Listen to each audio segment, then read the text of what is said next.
నానుష్ఠానాత్ పరం కార్యం త్రిషిలోకేషు విద్యతే సత్యం సత్యం పునః సత్యం ఇది మామక భాషితం. ఇది సద్గురు మలయాళ స్వాములు వారు చెప్పినటువంటి శ్లోకం.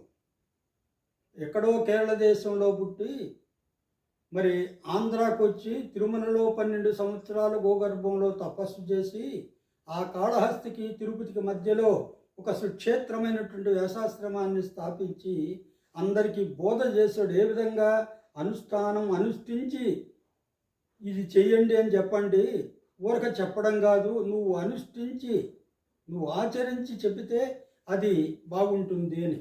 అదే ఏమన్నాడంటే నా అనుష్ఠానాత్ పరం కార్యం, అనుష్ఠానానికి మించిన కార్యం ఏది లేదు, పనేది లేదు.